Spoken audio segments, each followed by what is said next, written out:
Riviera Beach Planning and Zoning Board meeting for July 9th is now in order. We'll have a moment of silence and then stand for the Pledge of Allegiance.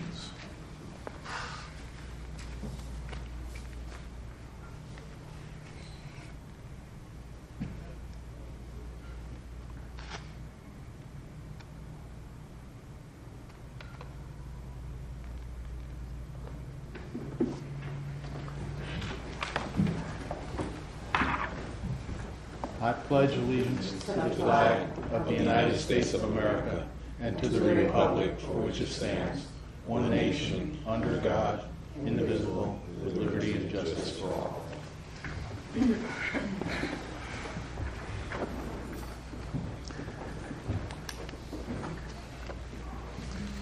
Mr. Velasquez, could you please call the roll?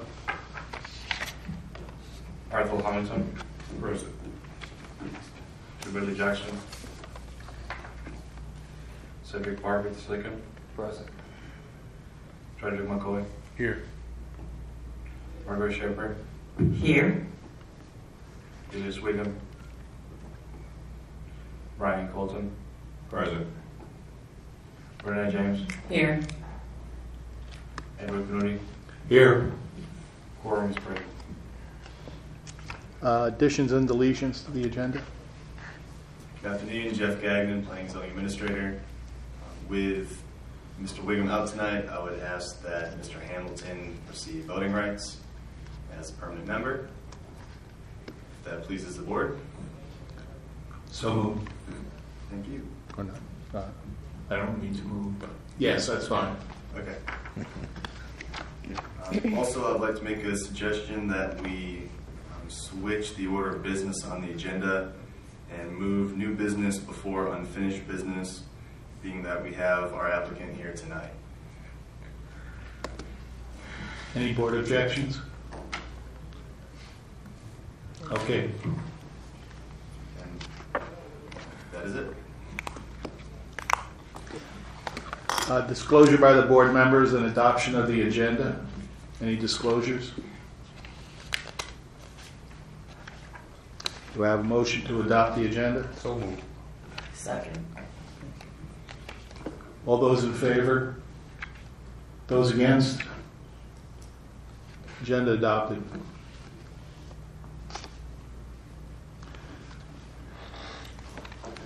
Approval of the minutes. Do we have a motion to approve the minutes? Any comments? Move that the minutes be accepted with necessary corrections if there be any. Okay. We have a motion.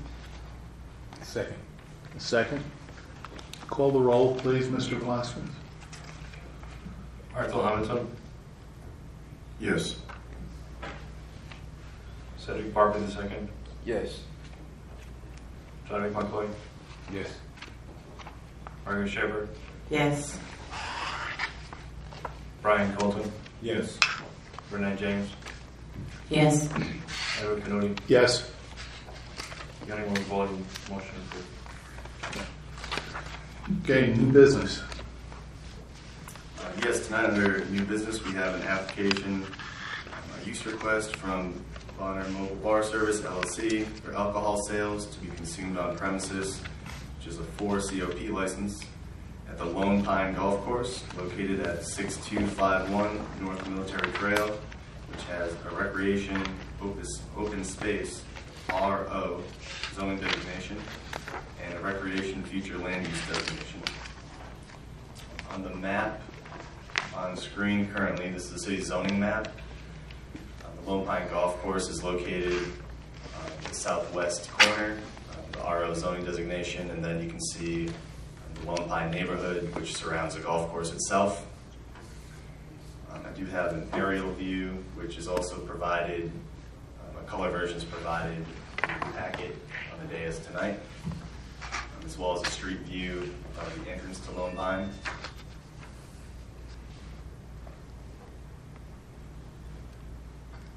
And this is an aerial view from the property appraiser's website. The golf course is delineated with a red line. The neighborhood surrounds the golf course, and the clubhouse is located on Military Trail.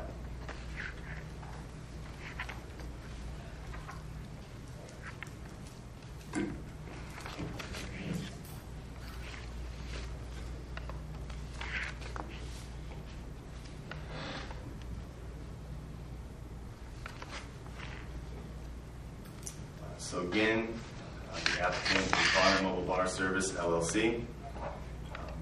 I'll go through the staff report, but I also want to make mention of the fact that we did receive letters of support from the golf course itself and from the neighborhood Lone Pine Estates Homeowners Association. That's included in your backup. So again, the location is 6251 North Military Trail. Parcel control number is 564242 3607 000 0010. And the property size for the entire golf course is approximately 63 acres. Again, it functions as a golf course currently.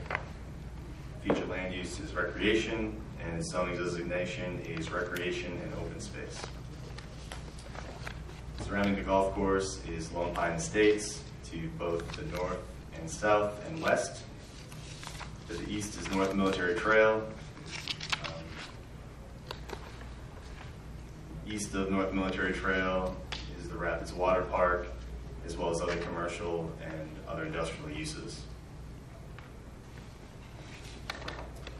To briefly touch upon the background, Bonner Mobile Bar Service contacted the city requesting approval to sell alcohol at the Lone Pine Golf Course.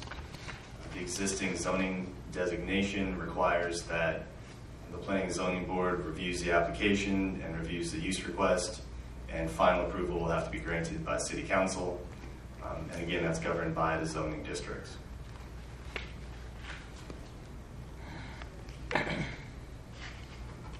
Also in your backup, we received correspondence from each department: police, fire, engineering, public works, and there were no concerns that went unanswered. There was a request from the police department to make sure that the homeowners association provided a letter of support, which happened, and that backup is provided for you tonight. Other than that, there really were no other staff concerns about this use proposal.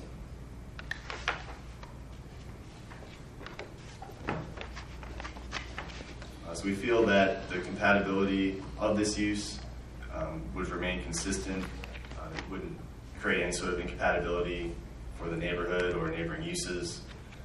Level of service will remain existing. Landscaping will not be impacted. Parking and traffic, we anticipate the same level of trips per day would occur, being that's not going to be a draw other than what's currently drawn to the golf course. So staff's recommendation is that the Planning and Zoning Board recommend approval of the request from Bonner Mobile Bar Service, LLC, to sell alcohol, which would include beer, wine, and liquor, at the Lone Pine Golf Course, located at 6251 North Military Trail. And it would be allowing for consumption on premises, so throughout the golf course itself. Also, the following conditions should apply. All future advertising must adhere to City Code of Ordinances, Section 31-554, which is titled Advertising within the City of Riviera Beach. Additionally, the second condition would be that all city and state licensure must be obtained prior to commencing the sale of alcohol from the Lone Pine Golf Course. And that would include the city certificate of use, city business tax receipt, and final issuance and approval from the state for their 4 COP license. Again, the applicant is here tonight if the board has any questions, and that concludes my presentation. Okay. Would the applicant like to make any comments this time? No. Board members, Mr. Hamilton, do you have any questions? No questions. Okay. Mr. Colton? No. Shepard? No. Ms. James? Yes, I do have a couple questions. What are the services that are actually being provided? Is it strictly alcohol sales, meaning they're not mixing any drinks or serving any drinks? So if I could have clarification on that. Yeah, the use requested would be sales and consumption on premises. So the 4 COP license, which is issued by the state of Florida, that would allow for basically sales of both beer, wine, and other liquors, so various alcohols. So that would be mixed drinks. It kind of allows for a variety of beverages. So if they're providing mixed drinks and they're going to have like a server or bartender, Yes, then they're supposed to have a county occupational license as well? they would. Right. Yes, they'd have to obtain the city license first, and once they obtain the city license, we'd sign off on the zoning section from the municipality allowing them to get the county license as well. Okay, because we didn't have that in staff recommendation. It only said city and state. So if we could add county in there. Sure. My other question, there was no application from the applicant. Are they required to submit one for this type of use? Or was one submitted? There was an official application. What staff requested from the applicants that they provide us with correspondence on official letterhead, being that it didn't really warrant, in my opinion, filling out a complete unified land use application, because it really just was for use on the existing site. So there really are no other changes to the site plan or landscaping or anything like that. So I think filling out the complete application might have been redundant. There could have been a lot of items that wouldn't be applicable. Okay. Other question, the letter from Joseph Gerlach at Lone Pine, it did not include his title. It just stated that he was with the golf course. What is his title? If we... I would have to give the applicant. He's one of the owners. Could you come up? Oh, I'm sorry. That's fine. Just introduce yourself. Okay. Thank you. My name is Jimmy Freitas. I'm part owner of Honor Mobile Bar Service. And to answer your question, he's owner. Okay, thank you. And I have one more question. It's actually for the applicant. And there's a letter in here also from Mary Bonner. And on the letter, there's no reference to where your business is located. So I did have to look that up. And I just want to read it in for the record. The business is located at 10465 Southwest Riviera Court, Port St. Lucie, 34987, correct? No. The business is going to be at probably at Lone Pine, I would think. That was her old address. So that's not correct. This would be referencing the address for Bonner Mobile Bar. What is the business location? The business location is going to be at, I would say, 473 Waters Drive. That's where we get all our mail and all those good things. She sold her house. What city is that? That's Fort Pierce. Okay, and also on the corporation papers, it stated that Mary Milber is the owner, is Mary Milber and Mary Bonner one and the same? Yes, it is. She Thank changed you. the name. Thank you. Those were all of my questions. Thank you, Ms. James. Mr. Barber, any questions? Yes. Our approval, will it only attach to the business or will it also attach to the land? It would be business specific. So it wouldn't run concurrently with the land. It would be only for this specific business. Okay.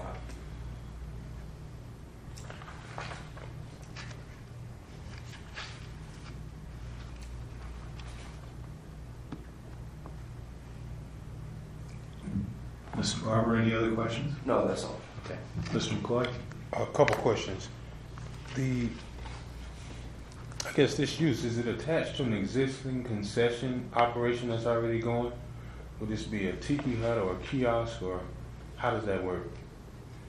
I believe that in the clubhouse itself, on the laser pointer, so the existing facility does offer concessions currently, so it would just be, if even required, a minor modification, which if there's internal modifications that require building permits, that would have to occur.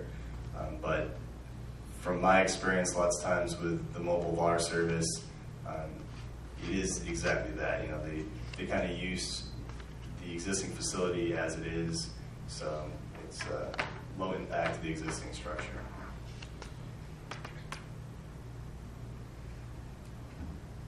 And obviously it'd be daylight hours. I don't imagine anyone can play golf at night.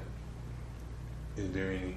Because I remember we did I think something similar with Rapids, and I believe, if I'm not mistaken, there was some sort of designation of the operating hours, but I would just imagine that it's daylight hours.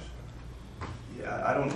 Because the reason I'm saying is, if for whatever reason that they relocated to another RO zoning district, then the staff have the authority to, I guess, like for instance, our new marina, if they so feel that they may find a venture or business opportunity at the marina, then would they just automatically be able to transfer their license from there to over there? Because it's ultimately, I guess, it's almost the use is permitted in both places. Is there a usage of hours that's attached to this approval? So to answer the second part, as far as transferring the location of the use, it would have to remain at this location unless an additional approval was granted. And also, the marina does have slightly different zoning. Marina does allow for various uses. However, with this approval, it wouldn't just allow the applicant to bounce around. So it would be situated at this location. And I understand that, Jeff. Okay. But in the event that they do decide to move to a different zoning designation that has the same RO recreational use zoning designation, then do they have to go back through the application process again? Yes. Okay, that's what I wanted to find out. Yep, and that would be guaranteed through really the issuance of the licensing associated with it. Well, I guess I'm just not understanding then why do we call it mobile? Or is that just their title? I think that's really just their title. Okay. So the approval tonight is geared towards this one site, so it's not going to allow them to just go throughout the city. So it'd be sales just at this one location. Then to answer your first question about hours, I would anticipate that would coincide with daylight. However, there is a possibility of having an event after hours, so it wouldn't prohibit that to occur. And the state license doesn't have specific hours. So if that was a condition that the board wanted to contemplate, then that could be added as a condition. And I certainly don't want to make it more, I guess I don't want to restrain them, but I can possibly see this clubhouse being utilized for cocktail parties, weddings, and then before you know it, it might be a nightclub or something. And, you know, just because of this designation has already been granted, now we have to consider something that could potentially happen. So it's just my thought. It's not my change. I just wanted to understand what exactly what we're approving. So Okay. That's it, Mr. Chair. Okay. I have a couple of questions for the applicant.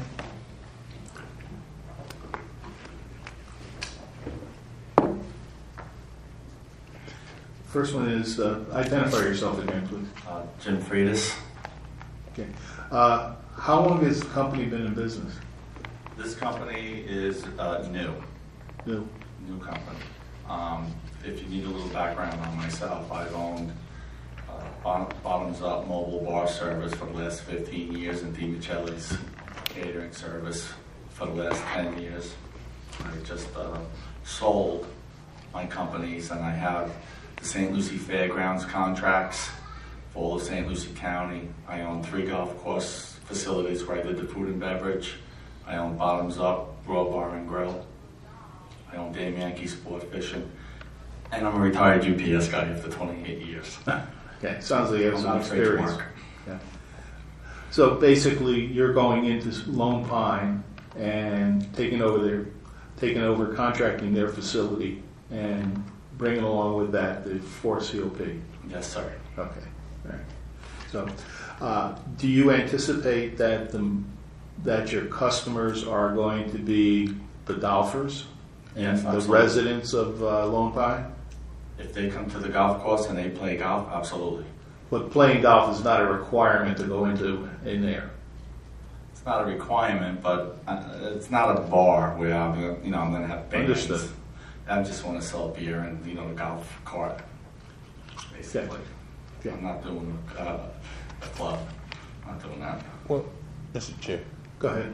it happens. I know, I get it. I know. We set approval for one thing, and because it's so broad, it can very well happen. And I'm not saying, I just wanted to clarify. No, I get it, but I just, it's a lot of work. Okay. And you will restrict operations as long as the golf course is open, and when the golf course is closed, you're closed? sir. Okay. All right, I have no other questions. Do we have a motion? Mr. Chair, Yes. hearing no objections, I move that we recommend approval as printed. Second. Okay, we have a motion and a second. Mr. Velasquez, would you mention who made the motion so far? Motion by Mr. McCoy, second by Ms. James. Shepherd. Ms. Shepherd, I'm sorry. No, Miss James. Ms. James? Ms. James. You sounded like Ms. Shepherd. No, I'm from. Okay, my mistake, sorry. Motion by Mr. McCoy, second by Ms. James. Arthur Hamilton, Yes. Cedric Parkin, second. Yes. Frederick McCoy, Yes. Margaret Shepherd, Yes. Brian Colton, Yes. Renee James, Yes. Edward Kennedy. Yes. Anyone was voting, motion approved. Good luck. Thank you very much, I appreciate it. I'm so sweating and everything. Thank you.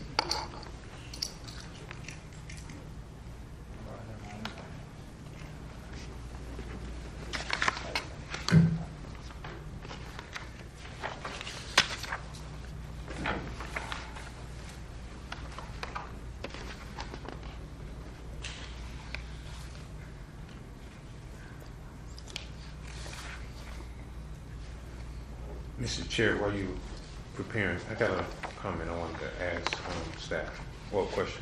Go ahead. From last meeting, the motion that we made, do we know anything about what happened when it relates to the members being appointed to the board? Yes, we can discuss this now at the board's discretion. There is backup information provided. So maybe under correspondence, do you want to talk on that item? No, you're referring to when a board vacancy occurs, the appointment of an alternate to the permanent position? No, sir, I was actually referring to the motion that we made, requesting that council revisit the board appointments. And I only say that because I see our council member here, and I'm not sure how much longer that'll last, so I don't even know. Okay. And this is, if I can finish just 1 second, and this is probably perfect because my question is, what happened to the motion? Did it get sent to Ms. McKinney? Did it get sent to the city managers? Did it get sent to the city council? And I wanted that to kind of be brought up at least while we have our council member informally in the meeting. We got it. Yeah, so just for the record, Councilman Guyton is in attendance, so thank you for being here. Can I follow up, Mr. Gagnon? I was referring to the one that our 2 existing alternate members got looked over when you reappointed the new members. So they've been on the board for 2 years without voting rights. And then where we are currently, they're set to continue without voting rights because when the motion was presented to you guys, no one indicated to the city council that there were members that was already existing that didn't have voting rights. So naturally, the ones you removed, the new members just replaced it. And that was a big issue. I think it was, what was the vote? It was 5-2 to have you guys revisit it because it just felt a little, inconsiderate that you would have members that have served already and been here and attended meetings diligently and to be looked over like that. That's all I have about that. So, thank you, Mr. Chair. Okay. Mr. Gagnon, if you could give us a yes or no on that the motion move forward. The second to last page in the agenda packet, you'll find a memorandum from myself to Ms. McKinney that was sent the day after the meeting. It outlined what the motion was. It outlined the members' vote. In the second page following, It's the email record of me providing it to Ms. McKinney and Ms. McKinney distributing it to city manager, city council, city attorney, myself, and deputy city manager. So that's in the packet.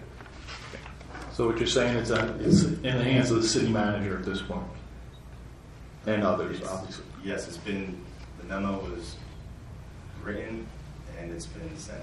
Okay. So the next step is to bring it to council. I know that's not your call, it's the city manager's call, but that is the next step. Potentially, I haven't received any Okay. direction on it. Okay. Chair, Yes? I could just add something. On this email, it was sent from Mary McKinney to Ruth Jones, and then it was CC'd to the City Council, Pamela Ryan, Jeff, and Danny Jones. Now, in the business world, when you do a CC, that's basically saying FYI. So it's not giving a directive to those CC recipients to take any action. When you CC, it's just a point of reference. You're keeping that person in the loop. It's strictly FYI. So because their names are not in the two, I'm assuming that it would still be with the city manager because that's all we have to go on. We don't have anything else. But I just wanted to add that in for clarification that they were CC'd, but a CC does not prompt any action. It's simply to keep people in the loop about what's going on. Mr. Gagnon, that's a good point, and will you make a note that at our next meeting to address and give us a status on where that motion is? If I receive additional information, I'll be happy to provide it. Okay, thank you. All right, let's move. Follow up, Chair. Mr. Chair. Yes, Sorry. Mr. Chair, yes, go ahead. I can't remember what year it was, but I think it was 2004. I'm not sure. When I came on to the past board, I was an alternate, and I did sit on that board, I think, for about a year and a half, before I was able to become a member. I think I paid my dues. I didn't complain and I didn't whine. I took it. And then I moved away to West Palm Beach and I came back. And my whole desire was to sit back on the board. And with saying all that, I have served on many committees, volunteer. I have served in this community on many, many occasions. So I think I paid my dues. I think that the council made a decision, and I would never challenge their appointments. I think that they were very wise in making it, not because I fell up under that category, but I felt like it was their decisions. If you challenge it, you challenge it. But I think that, I assume you made friends here. I'm not sure how it happened or what happened. But I would never challenge city council on their appointments for anybody or anything. That is their decisions. I'm thinking that they look at who they appoint and what they do and how they do it. And I think this is just an atrocity to sit here and say, these are my friends that you looked over, because I most certainly have given back to my community. Volunteer, unvolunteer, never hardly paid. But I thank you for that. Mr. Chair. Thank you, Ms. Shepherd. Ms. James. If I could just comment, I don't think it's the intention of anyone sitting up here on this board to say challenge City Council. It was a recommendation from the P&Z board to City Council, not a challenge. Thank you, Mr. Chair. Okay, thank you. Well, let's move on. We'll have plenty of time in general discussion Mr. to Chair. readdress this. I insist. Actually, my comment is not to that. My question was to what Mr. Gagnon pointed out in the memos.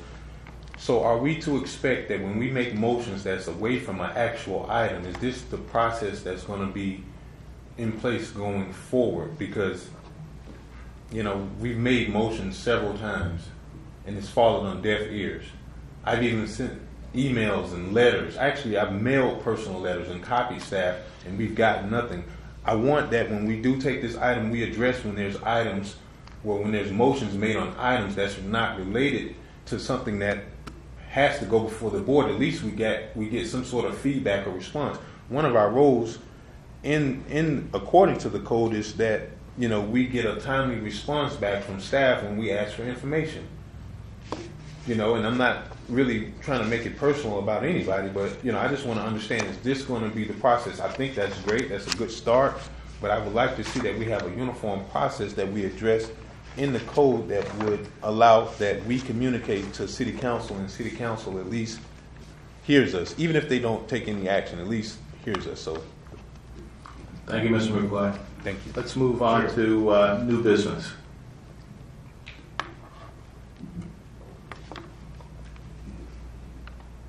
Oh, I'm sorry, unfinished business.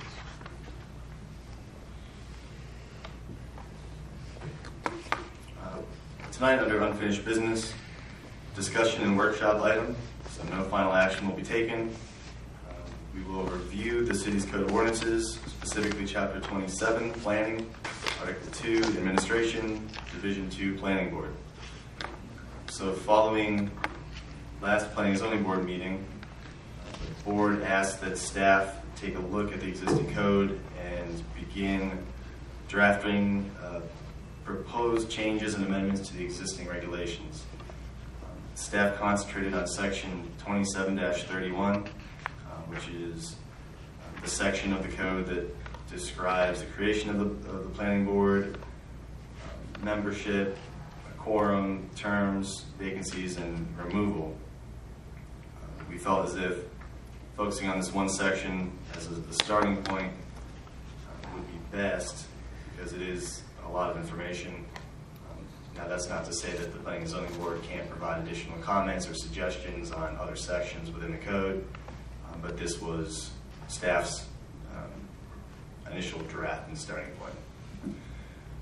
So within section 27-31A, and again, the image up on the screen and also provided to board members shows edits in a strike through and underline format, where additions are underlines and proposed deletions are stricken through. So under letter A, there's no deletions proposed. However, there are a few additions. I'll read it in its entirety now as proposed. Again, this is just a draft.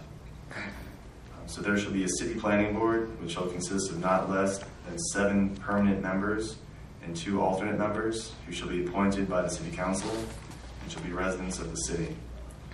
An alternate member shall have the ability to act as a permanent member in the case of an absent permanent member. A majority of the board shall be a quorum. So at this point, I'll stop and look for board feedback. Mr. Chair. Mr. McCoy. I would ask, in addition to, in the case of an absence by, which I think in addition to absent permanent member, a member abstaining or not having voting rights. So in the instance that a member may have a voting conflict and chooses to abstain, that an alternate be granted rights doing that. Okay. I would ask our board attorney, is that an automatic if a board member abstains because of conflict? I don't know if it would be an automatic. However, because a lot of times on different boards, the alternates are not here, not in place and everything, but since they are, then I think the most senior alternate, if that is the case, then would step up, and I think that's appropriate language to, if we're adding language in there talking about an absent permanent member, then, or if a permanent member is unable to vote for any other reason, that the appropriate alternate would be allowed to vote in their place. So in effect, they would perform for that one vote, one item, of one item, and then go back to being an alternate. Yes, sir. Mr. Chair. Mr. Gagnon, do you have that language? Yes. Okay. Mr. Chair, Yes. in the event, and I guess this is a question for an attorney, in the event both alternates come in at the same time, you stated before that the senior alternate would come in and vote. But in the event there are two alternates that come in at the same time, how do we make the decision as to who gets to vote in that particular scenario? Mr. Chair. It's actually, let him finish. Answer the question. You know, I don't know if the board has a policy on that, but what you might want to do is develop a policy in the event that both board members are appointed at the same time and one board member has not spent more time being an alternate. You may just want to have the record reflect an alternate. Of course, I don't know that, you know, that might go over a period of time, but that's the only fair thing that I could suggest. If I may, Would- when Mr. Gagnon? yes, thank you. When members are appointed to the board, if the same way that a volunteer could fill a permanent position, the first alternate and second alternate are filled in a similar way. So the timing of the board member or length of service could potentially be irrelevant if City Council chose to nominate a specific individual as either first alternate or second alternate. So I would say that the first alternate would take the first opportunity to vote if a permanent member was absent, and then the second alternate would be second in line. Okay. Mr. Hamilton? Thank you, Chair. And this question is also for the attorney. The state statute that also addresses responsibilities for planning and zoning have similar language that might be more specific than city ordinance. Does state statute supersede city ordinance, or does city ordinance supersede state statute? If there are conflicting terms in a state statute or a city ordinance, the state statute will prevail. And I'm glad council is here to hear that. Mr. Chair. Mr. McCoy?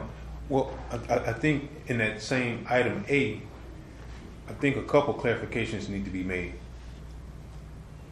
If we're going to have 9 members in total, it should say 9 members, because it says 7 permanent members and 2 alternates. And then we should identify that there should be a ranking system of first alternate and second alternate, because our meeting packets, we already have it established as, in this case, Ms. Jackson being the first alternate, Mr. Hamilton being the second. So I think it would just go a little further and clean up some of that language if we were to actually indicate in section A that there should be a first and a second alternate instead of just 2 alternate members. Additionally, the last sentence of item A says a majority of the board shall be a quorum. Now, that definitely needs to be clarified. A majority of the permanent members shall be a quorum. How does that, I mean, that I just don't understand how a majority of the board, because the board is then 9 members. A majority of 9 is 5. That is different than if you were, say, for whatever reason, 7 members or the 7 regular members were here. A majority of the 7 is 4. So I think the majority of the board needs to be clarified. Are we saying the majority of the entire board or majority of the regular members? Permanent members. Yeah. Permanent members. Sorry. So I think there were 3 items to answer that specific last line. That actually is difficult to see here.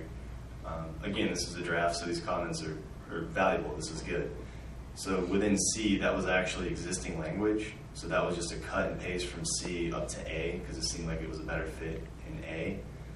So we can definitely broaden exactly what that's saying to define if we're saying permanent members or if we're saying including the alternates as well. I think it's a good idea to specify a ranking of the alternates.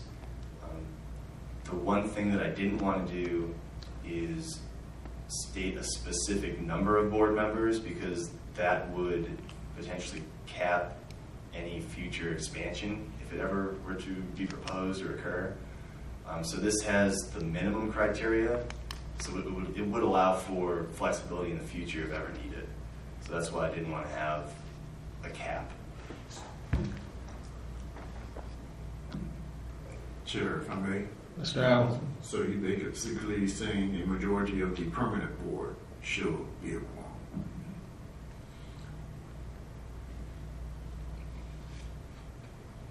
I believe that's what. Or can I just suggest members? Because when you say board, the board changes whether the two permanents are missing or the two alternate, or you have a full 9 people here. So, I mean, majority of the members would seem like it would be a better choice. Well, Mr. White? the first sentence outlines what the board is. So if our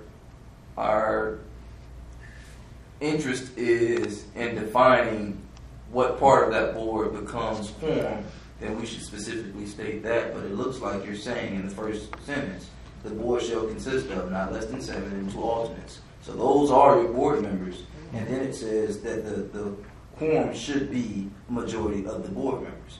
So it defines what the board members are, and it defines what the majority, what quorum is. If we wanted to specifically say something else, then we just need to include that language. We could, being that the permanent membership would be no less than 7, we could say that a quorum would be at least 4 board members, which is a majority of the 7. Well, historically, that's been the quorum. Yes. Okay.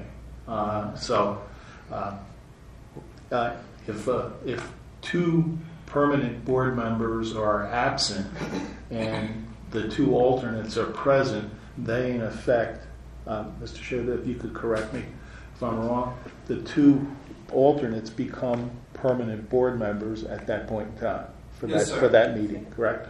So the word permanent really seems to deal with it, whether all the permanent members are here or if they're absent and the alternates fill in. And Mr. Chair, I beg to differ, because if you're saying, and Mr. Gagnon pointed this out, and just hypothetically, if we can kind of just go here for a second, which shall consist of not less than 7 permanent members. Now, if that's true, imagine if City Council decided to, for whatever reason, to put 10 permanent members on the board. We wanted to expand to 10 permanent members and 2 alternates. And if by some reason, because there's been times where there was no quorum, I can remember coming to meetings when there were no quorum and the meeting was dismissed.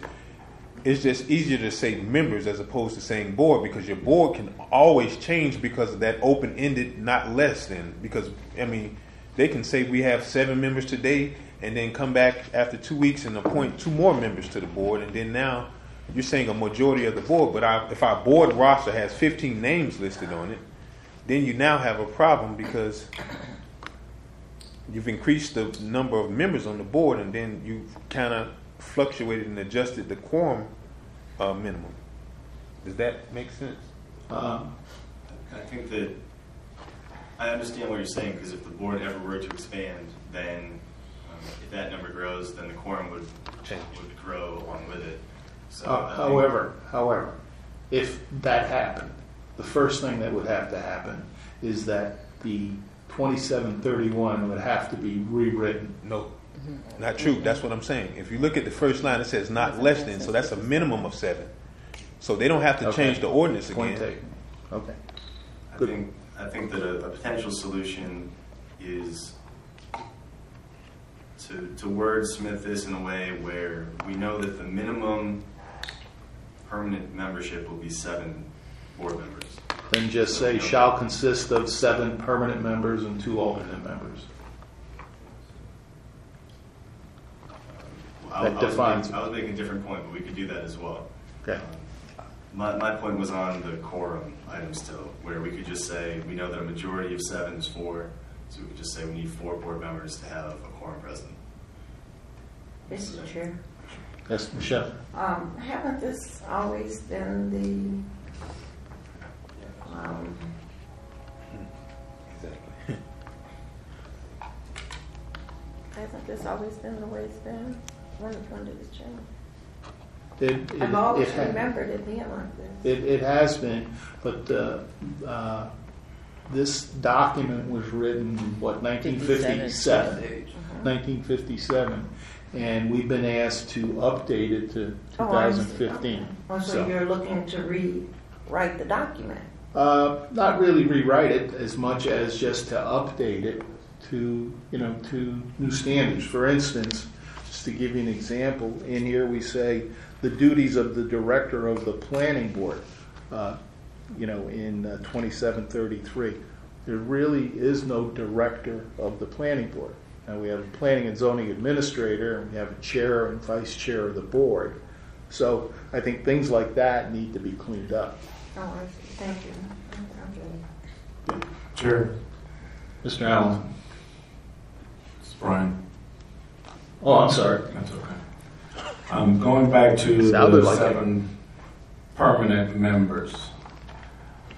My understanding, regardless of the number of people or individuals who are on the board, if it's 3, 5, 7, 9, irregardless, if you do not have a quorum based on the number that's on the board, you still won't have a quorum. Now, this is saying no less than 7 board members, permanent board members, and the 2 alternates. Given the possibility that it could expand to maybe 9 later on, or 10, however many. But my point I'm trying to make is, does it matter how many on the board to become a quorum? Because the number is based on, the quorum is based on the number of people who are actually on that board. Am I not correct? People present. I believe that's correct. So if at some future date, if additional permanent board members were to be added, it would potentially increase the number of board members that would have to be present in order to have a quorum. Correct. So we want to make sure that the first sentence and the last sentence are tied together. So we want to just make sure that it flows in a way that the board is looking to have it work. So we want to make sure that it would allow for flexibility in the future, but also not to constrain current operations or having a quorum present. I think I get that last sentence, because if you now say the majority of the permanent board members shall make a quorum, that's limiting yourself. If I'm understanding that last sentence, it's saying that a majority of the board shall be a quorum. That majority of the board meaning to me that 2 board members permanent board members can be absent. It becomes now that the alternate 1 and 2 become part of the board member in order to make a quorum. That's my understanding of that, and correct me if I'm wrong. I don't see how much more you can define what that board is before it became a quorum. Or you're asking for a quorum prior to appointing the 2 board members, the 2 alternates, if 2 permanent board members, is missing. Well, if I I don't believe that's correct. If 2 permanent board members are missing, there still is a quorum. Okay, it's a courtesy to appoint the alternates to a voting position, at that point in time. So you have then a full board. I understand that, but the argument is on the dais here is that how that last sentence is written is. And that, if I can add, that's exactly why I suggested we use the board members as opposed to board, simply because you're a board member when you're in attendance. I guess you're a board member, period. But board members present, that would eliminate any other confusion, because the board members can change to 20 members. We can have 200 members. And then if we had 200 members, that would mean we have to have 100 members here to be a quorum. So if we just leave it open-ended and saying board members present shall be a quorum, that encompasses both whether there's alternates missing or that encompasses whether they're permanent. So it's all inclusive. Mr. Yes. Mr. Chair. Go ahead. I see a potential problem in that being if 1 board member shows up, then that 1 board member would be quorum. If I'm hearing what you're saying correctly. Right, but we have already established the minimum of not less than 7. So is the board, but that's not the quorum. right. No, the quorum But you can't- is a majority of the board shall be a quorum. Correct. That's what the Correct. the wording says. But I think what he's trying to do, and you can correct me if I'm wrong, is change the wording to say members present would be quorum. A majority of the members No, present. yeah. Okay, so now we have to. Because you already have to have, we already have not less than 7. So not less than 7 would be the board and the 2 alternates. Am I correct in reading that? Not less than 7 and 2 alternates equates to a board. Correct? That's what the current board is, at least that. That's the minimum criteria. However, for the quorum, it would be acting members, the way that I see it. So you have 7 permanent members. So again, I think if we just say if there are 4 board members present, then it's a quorum. Okay, well, And then Well, Sure. that's a little misleading because if 2 board members are here and 2 alternates are here, that's a quorum. Correct. yes. Okay, so The question is that what we want? you know it happens. You know, I've seen it happen. You know, where you know, for whatever particular reason.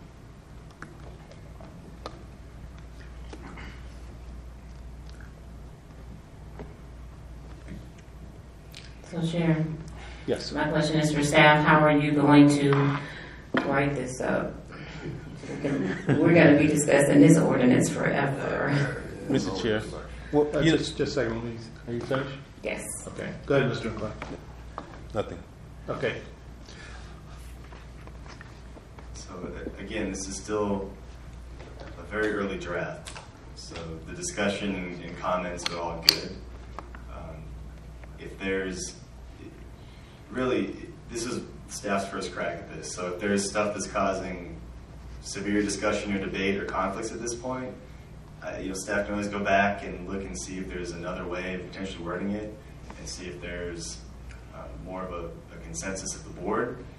Again, if the board feels very strongly about a certain item or moving in a certain direction, a member can make a motion and provide staff with direction as to how they want to see the draft amended as it goes through the process. So to answer your question, I'm not 100% sure yet because Mr. Chair. we're only on the first letter and there's a lot of debate already. Mr. Chair. Yes, Mr. And McClure. I think what just happened was absolutely perfect. And this is why we have to revisit stuff after 50 years. And I think you've gotten an understanding of our concerns. And all of them, I think every one of them are legitimate and valid. And they account for hypotheticals. But we'll be here all day if we try to go back and forth over hypotheticals. So I think that's probably enough to kind of at least get some traction going in the direction of at least let's try to make sure that we cover for contingencies like, you know, when these kind of things come up. So I think that's enough. If I'm satisfied with sending him back, but go ahead. Not yet. I'd like you just to summarize what you think we said. Okay. Okay? And then we'll move on. All right. So there needs to be differentiation between first and second alternates within that section.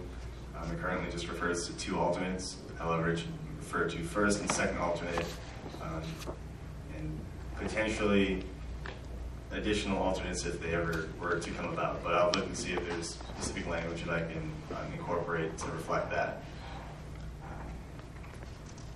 The additional question is whether or not the board feels that 7 members and 2 alternates is a threshold that you're looking to cap, or if you want to leave the language as is that just sets the baseline of the board saying no less than 7 permanent members and 2 alternates, which would allow for potential expansion in the future.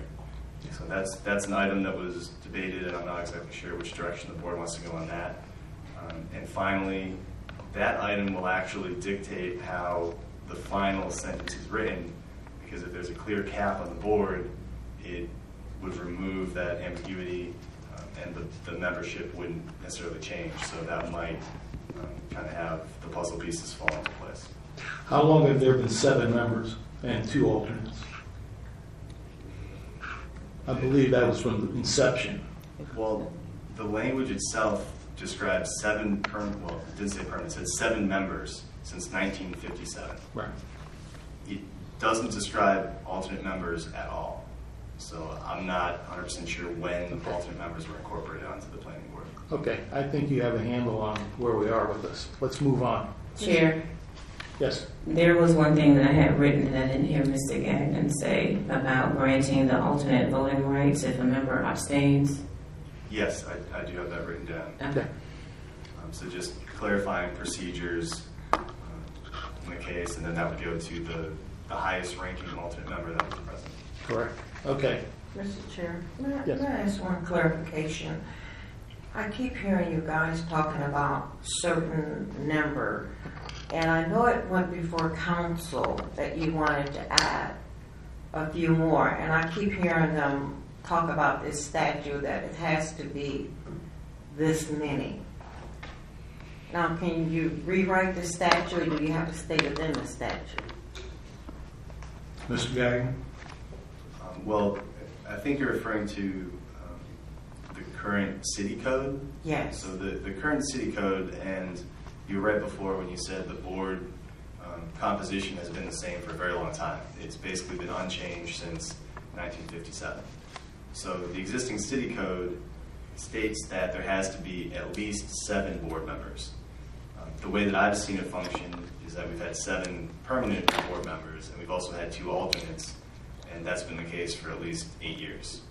Probably much longer, but I'm just not sure prior to that. So, Mr. Chair, what are we looking to change? Well, I think just what he said, once you repeat that. Yeah, that's it. Well, just to provide an overall summary, the code itself is from 1957. Obviously, many things have changed since then. Culturally, technologically, there's been multiple changes. So even some of the wording that's used in the old code, which is gender specific, that has to be changed. So there's multiple things that just need to be refreshed. So it doesn't necessarily mean that it has to be completely changed, just updated so it's current. But what we're doing as we're updating it, if there's additions that the board feels are important to provide to the council, then we're taking the opportunity now to make those comments to see if we can amend the language to really make it better. Mr. Chair, I have one more question. Go ahead. Does the council, I guess that's what I'm getting to, because I heard council just like, I guess this is where the real problem come in, because the council has a way of just like going over and just doing their own thing. Now, does council have to adopt these or say, hey, I'm going by these? Or do they continue to do what they think is best and overlook whatever? I'm really confused because council has a way of just going on their own merry way. Or do they have to adopt these? Well, this was discussed briefly at our last meeting, and as the board is aware, the Planning and Zoning Board is of advisory nature. The City Council did not provide specific directive for the Planning and Zoning Board to amend this language. However, I think staff feels and the board feels it's almost an obligation or duty of the board if the board feels that there's outdated language or if there's something that could be proposed to City Council that would improve the situation, then it's the board's obligation to do so. So there is a chance that we could spend multiple rounds coming up with a draft language that staff and the Planning and Zoning Board feels is the best language possible. However, there's no requirement for City Council to approve it. That's what I was getting to, Jeff. Thank you. Okay. Let's move on to B. Item B. So within the original language, item B established specific grouping of members. I think the intent of that was to ensure there wasn't a massive changeover all at once. However, at this point, and we've seen multiple occurrences where the timing of nomination of board members is still at the council discretion. So having the different classes of planning and zoning board members doesn't seem to really be as relevant. So I think most of B was important in 1957 when this language was first adopted, because it kind of governed how the board was going to start. So there is a section that's deleted that describes group A, B, and C and specific years associated with that. What staff's currently proposing, item B would read, there's also a section within here I'd like to talk about more, but board appointments shall be for terms of 3 years each. In cases of vacancies by resignation, removal, or otherwise, the city council shall fill such vacancy. And this was the section I wanted to talk about more. So it currently says for the unexpired term. I don't know if that's what the board really wants. So if you have a member that has been active for 2 years and they move, or for whatever reason they're off the board, but you want the new member to come in for only the rest of that term and function for 1 year. I think that this is an opportunity to, in the case of that event, if a member leaves the board for whatever reason and there's a vacancy, then it could be filled with an alternate member at that time, because you're going to have an alternate member step up to the permanent position, and there's an opportunity for that, I guess, cascade effect of members on the board. So that's what's being proposed currently, but we can talk about that more. Also, proposed language states, if the term of a board member expires, that member shall serve in a holdover capacity until the city council appoints a member for the position. And this was something that was discussed on multiple occasions. It was relevant most recently when the council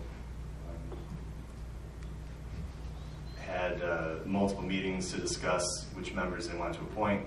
So this solidifies that there is a holdover capacity for the planning and zoning board. Any board comments? I got one question. And, I was sitting here thinking it shouldn't be until the term expires. And I thought, well, maybe it should be. Because if you think about it, what was clear when they appointed the last round of members is that every member had their own pick.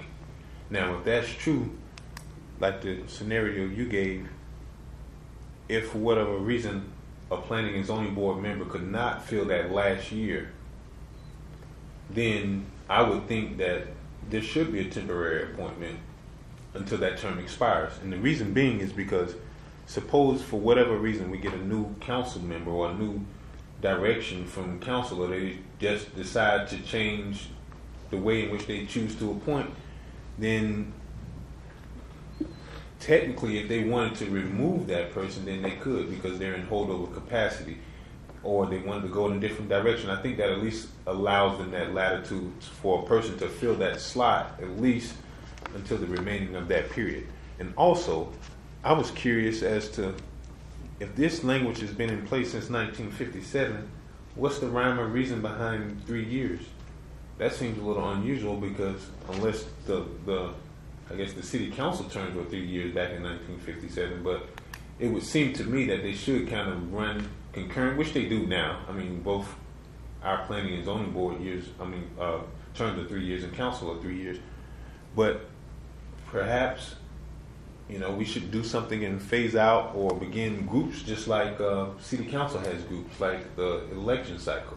That's just my thought. I don't want to see it, but I just would love to hear feedback from other members. At least that way, when a new council member comes on, if he so chooses to bring someone in his community or whatever, then that would be great. And also, I just thought about something. If we have 5 districts in the city, then why wouldn't we have 10 members? Because then that would at least make it even in 2 members. I mean, each member having 2 selections to an appointment. So, that's a thought. I'm not asking that it be, adopted, but that's just my thought. Okay, thank you, Mr. McGuire. Any other comments on this section? Mr. Chair, Yes. while I understand the thought process in this last round of appointments. I think council, a couple of them being new, I think, and it's just my opinion, wanted a new, fresh set of eyes in their district. Just like they were voted in, I think they have an obligation to their community to put someone in there to kind of think on their same level. And so I kind of think that this was a good lesson for us, and how, you know, we have to get the council to kind of lobby issues like this. I don't think we should get before the board and make a big deal out of it like it has been. And so I thank council for how they handled it. I think they handled it very well. Now that's my opinion, only me. Okay, thank you, Ms. Shepherd. Any other comments about Section B? Sure. Yes, Mr. Cole. With regards to the overlap, I can understand why you would need an overlap, maybe 3 years or 2 years or 4 or 1, but there needs to be an overlap when it comes to board members. Regardless of how long the city council may have taken to reappoint someone of their choice and however they want to do it when they sit down. But the overlapping of board members, that there's 3 board members or 7, there may be a grouping of 4 and 3. 4 may be 3 years, the other 2 may be 2 years. It's an overlap because my thought is you wouldn't want everyone has 3 years, and at the end of 3 years, you may get a brand new set of people in.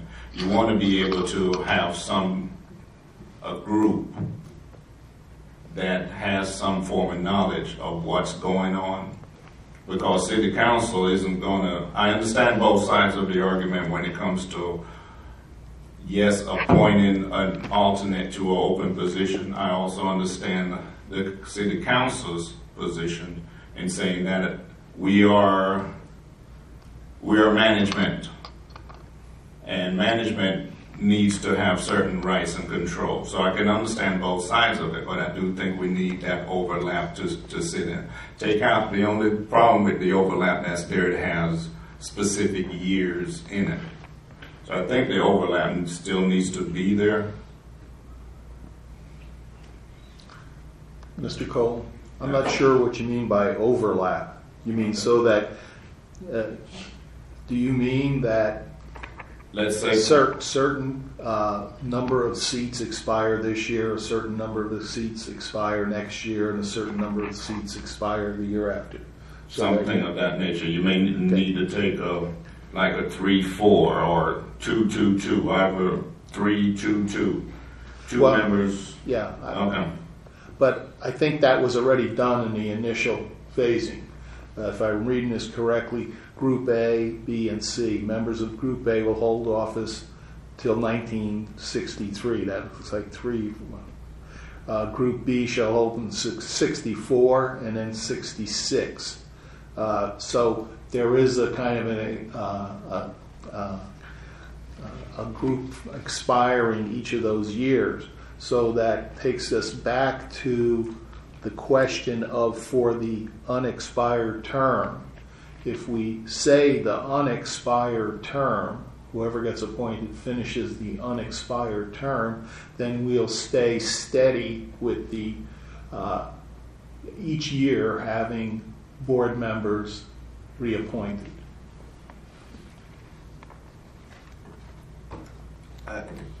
If I may, I understand the staggered approach, and that was clearly what was designed when the planning board was created. I think the recent occurrences is also a good example of, even if you had staggered terms, the city council has the authority to nominate board members as they so choose. So we could attempt to have staggered terms. However, if the council doesn't nominate someone to fill a position for months, then you potentially having that overlap issue as well. So it can be modified as the board chooses. However, I don't think there's a silver bullet or final solution to really achieve that staggered approach and guarantee that it occurs.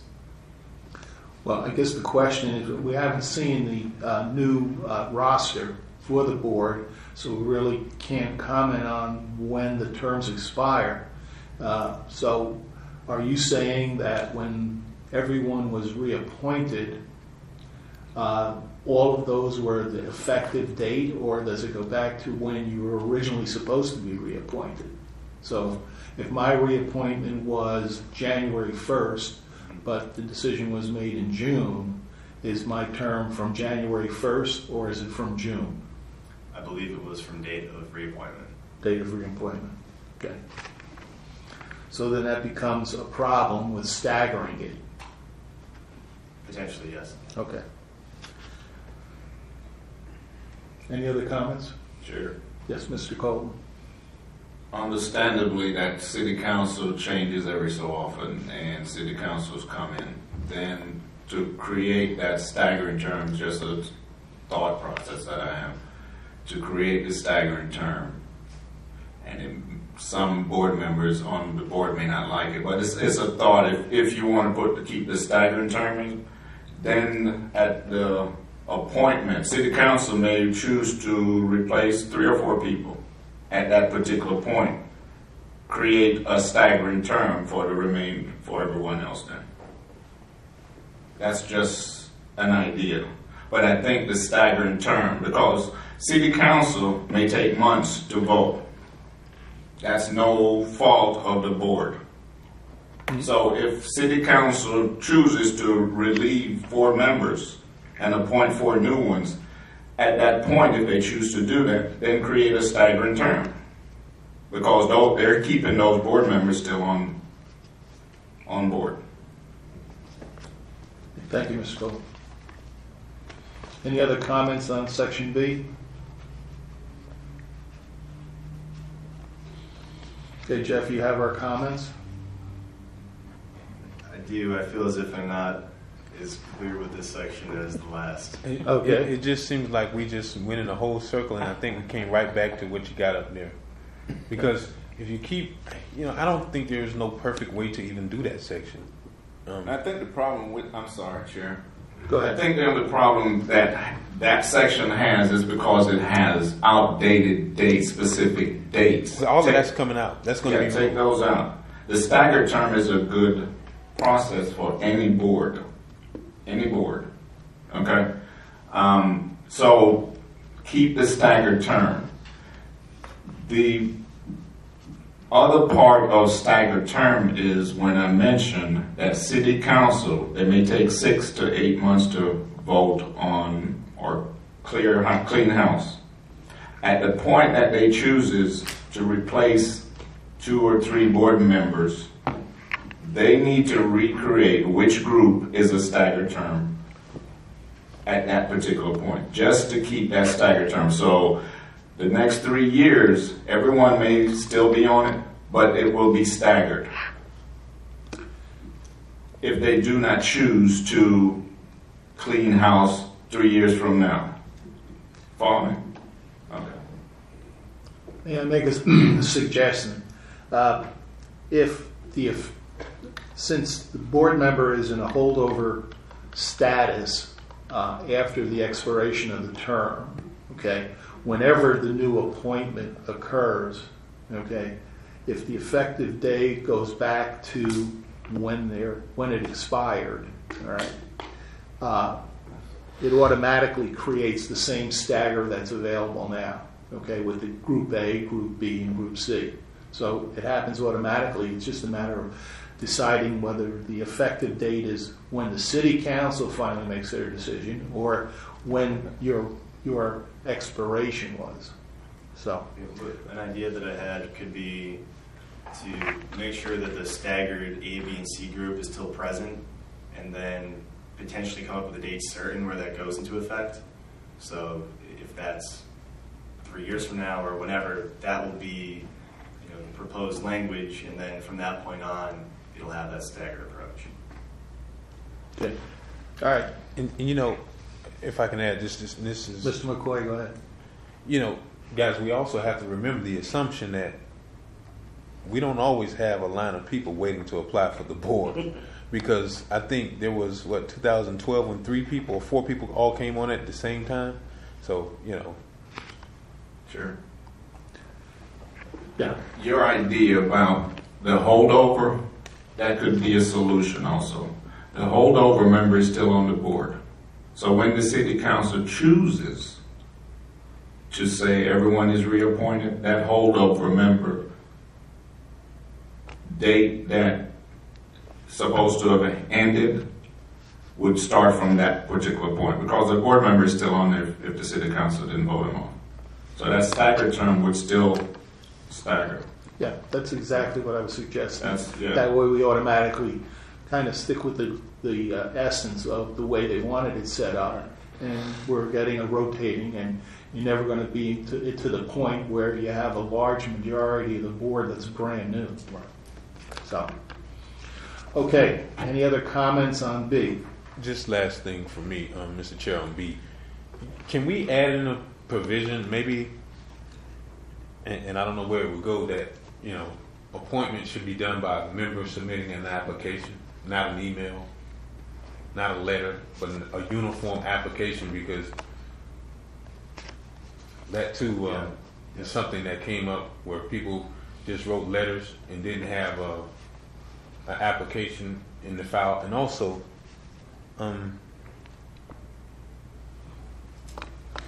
yeah, that's it for at least the application.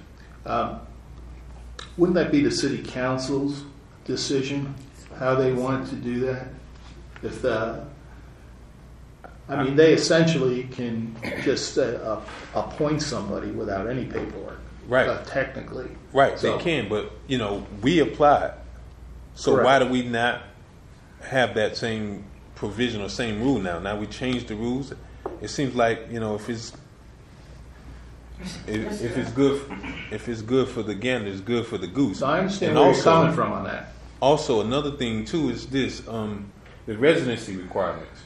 You know, that's something else that we should also add into this language, because, you know, there's no way of differentiating who is John Doe. You probably got a few people in the city that have, you know, the same names, but I think an application would at least provide for a better or a smoother process. This is government. You operate in transparency. Everything is public records. How do you come into 2015 and somebody just arbitrarily appoints somebody? It doesn't do that. The governor appoints judges. The governor appoints Treasure Coast Regional Planning Council members.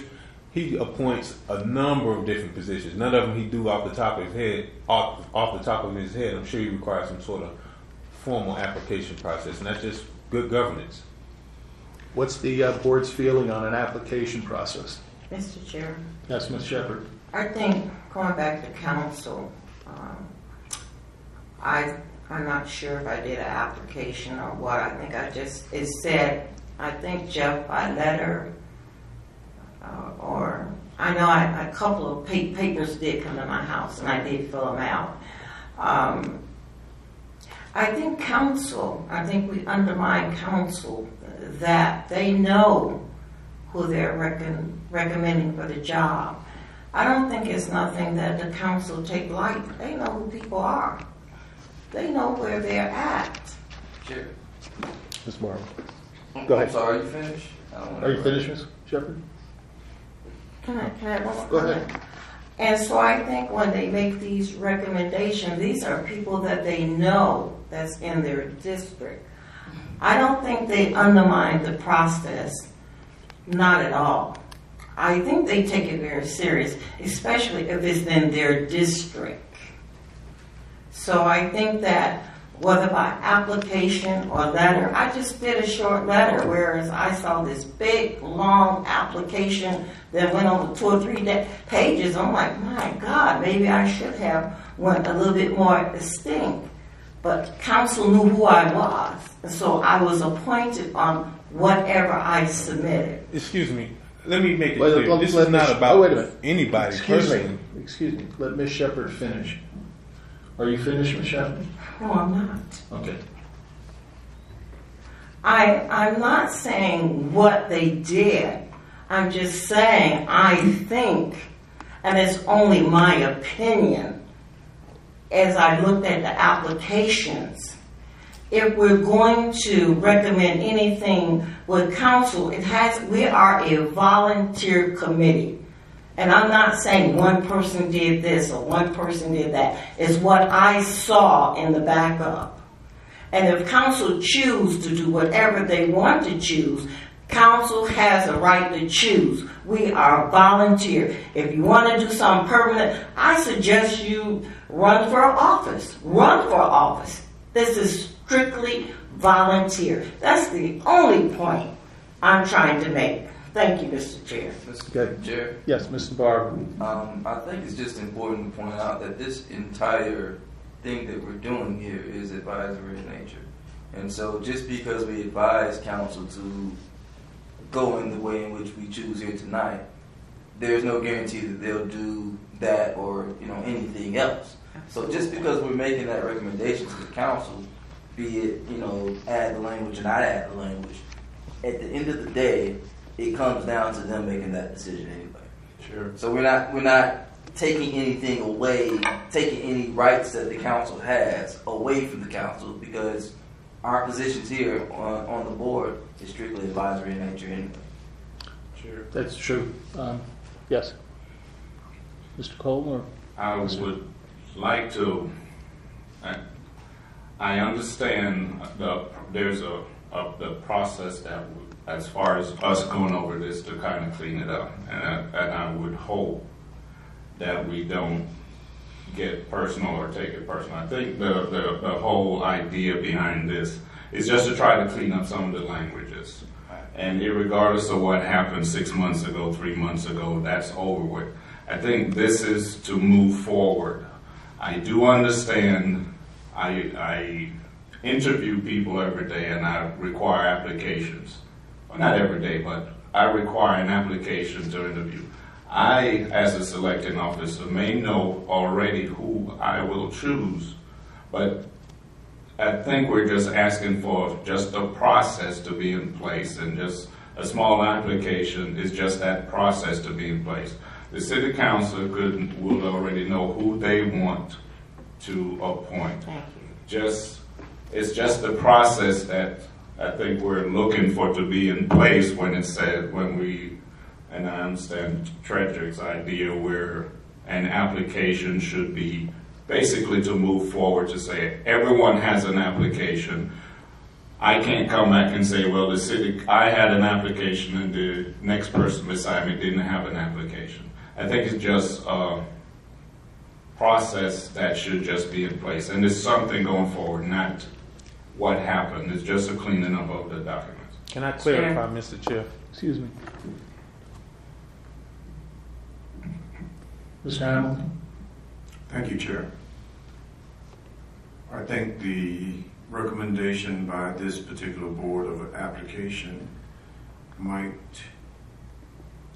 help prevent conflict of interest. Also enhance ethics, and to attempt to strengthen not only the board's reflection, but also protect council in a way that they might have an oversight in that process. It might set a guideline where, as Colton indicated, you may already know who you're going to pick, but at least there's a straight process to follow. Thank you.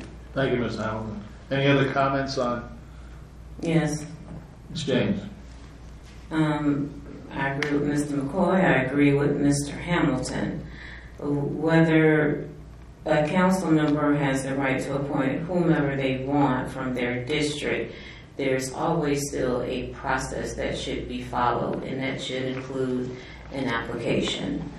When I applied way back when, it was advertised in the paper, and it was stated that an application or a letter of interest. But moving forward, cleaning this up, there should be an application.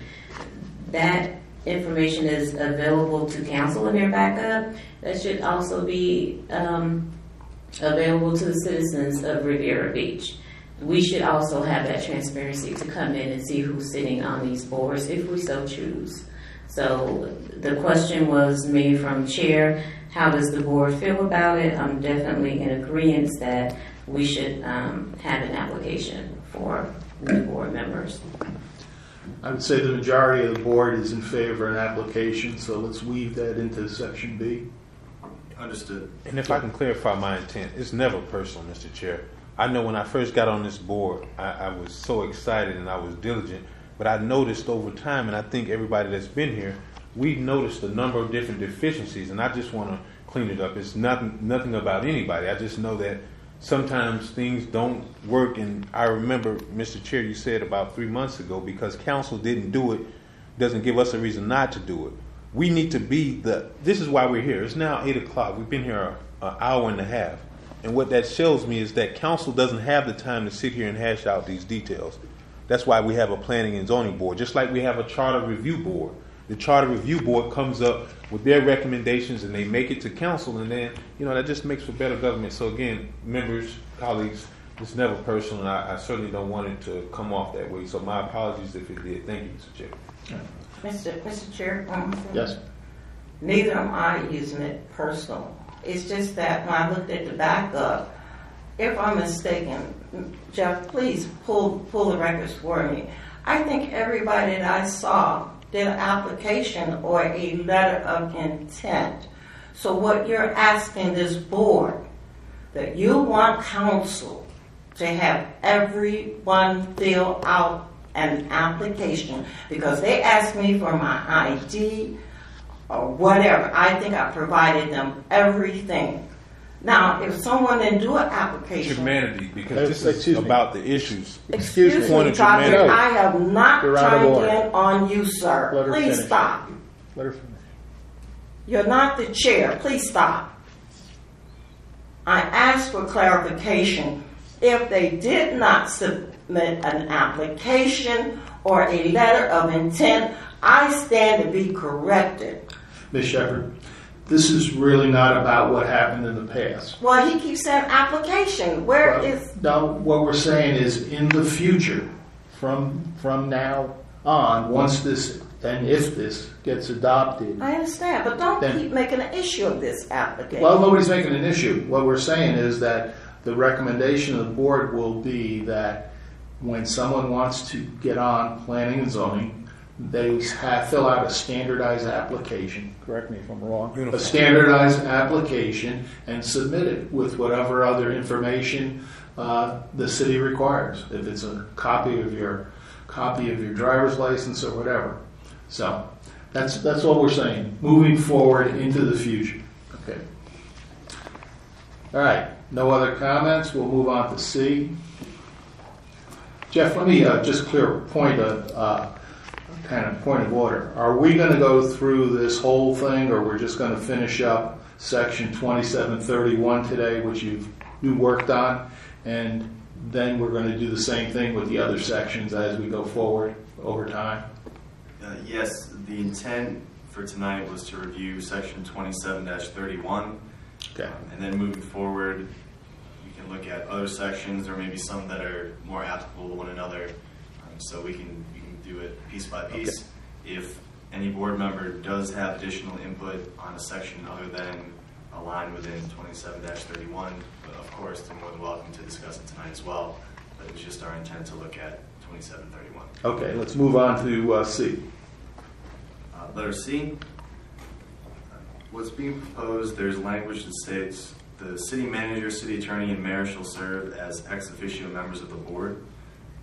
Currently proposing to remove that. It's something that is being proposed to be removed because it doesn't seem to be occurring. We can have discussion amongst board members to see if we'd like that language to remain. It really could go either way. Additionally, the remaining section C would read the board members shall select instead of chairman, chairperson and vice chairperson. So that will delineate both the chairperson position and vice chair position of the board for a one-year term by majority vote. So it will also establish a term for the chairperson and vice chair, and also the fact that a majority vote is needed in order to nominate a chair and vice chair. Additionally, proposed language will state only a permanent member may serve as a chairperson or vice chairperson. And then the final sentence in letter C does state a majority of the board shall be a quorum. However, that was the line that was moved up to section A and was discussed previously by the board. Any comments on this section? Okay. There is only one comment I had. A while back, we did adopt a rule that said a one-year term with the option of a second year, and that was the limit. So. Okay, we could incorporate specific, I guess, term limits or whatever the board so chooses. Mr. Chair? Yes. I'm not so sure, and I'm just, my thoughts. When you do that, then that now limits us, because in the event that we're scaled down to the bare minimum of 7 members. I know when we did chair and vice chair elections the last time, a lot of people chose to decline. So then now you have a situation where nobody wants to be the chair, but you still have an existing chair. So I mean, does that then limit us? I think that if it's an election every year, if you have a really full board, then I'm sure someone else would take the torch. But I think if you actually add in the language of a time limit or term limit, I should say, on being the chair, then that could potentially limit you going forward in the event that no one else wants to be a chair or a vice chair. Then I would assume you'd be in the holdover position. Okay. However, we did adopt the rule. In fact, you exercised it when you were chair for 2 consecutive years. I did it way back when. And so it is a rule that we've used and implemented. Sure. One second, Mr. Cole, let me finish. So we still have an election, okay, and people don't have to elect the same chair. They can choose to nominate someone else. So I don't think there's any limitation in that. It's just that if the board's satisfied, which we were with you, that you were doing a good job, so everybody said, yeah, let's keep them on for another year. So that's my comment. Mr. Cole. I think it would be an easy way if the chair chooses to not be reelected as the chair and wants to step down, and no one else chooses to be a chair, then the vice chair would automatically become the chair at that point. Correct. Okay. Chair. Mr. Barber. I'm looking through the code here, and I'm not seeing the function or the difference between the function of both the permanent and the 2 alternate members. I think we all know that the permanent members have votes, and that the alternate members don't have a vote unless some exception applies. But I'm not seeing it here, and I'm wondering if it's stated, the language is stated somewhere else in the code, and I just don't have it right now, or if it's not at all. Because if it's not at all, then I think it's important that we put that language somewhere in the code. You're back up to A. I'm all over the place because it doesn't state it anywhere. Well, it says, and shall be resident, an alternate member shall have the ability to act as a permanent member in the case of an absent permanent member. Right, but it doesn't define what the act of a permanent member is. So if the permanent member has the right to vote, and the alternate member does not, except for some exception, then I think the code should define what the function of the permanent member is and what the function of an alternate member is as well. Because if we don't, then we basically we're just going by what we know. But let's say all of us tomorrow cease to exist and they have to appoint a new board. How do they know what their functionality is on the board? If I may, Chair, I think you have a very good point, Ms. Barber. The alternate addition, again, is just it's proposed draft language. So up until this point, the code only refers to the 7 regular members. So what I can do within Section A is, again, along with cleaning up some other things, add specific language that outlines what the duty of a permanent member is, Right. and then that by default would help define what the alternate member role would be. Okay, Mr. Chair, yes, Ms. Shepherd. I kind of like, I think Mr. Colton said it, if the chair would just refrain from not taking the job again, allow the vice chair to move up, and then I think it would give the rotation of other people an opportunity to be nominated for chair. But I think the vice chair, the chair and the vice chair, I automatically think that it should roll over so the vice chair can become chair. That's just my opinion. Okay, thank you, Ms. Shepherd. Mr. Knuty? Yeah, To Mr. Barber, great observation, and also if we could include in there the ability to make motions in those, I guess, rights as a regular member, as opposed to an alternate member. Yes. okay, no other comments on C. We'll move on to D. Within letter D, there was only minor additions proposed. So currently it reads, the city council may remove any member for cause. Any member of the board who fails to attend 2 out of 3 regular meetings without cause and without prior notification to the secretary of the board, there's language proposed to add or designee, shall automatically forfeit his or her appointment to serve on the board, and the city council shall promptly fill such vacancy. So I'm anticipating board comment on what direction they'd like to go on the existing language. That said, there was only very minor staff input up till this point. Chair, Ms. Shepherd. Ms. James. Ms. James.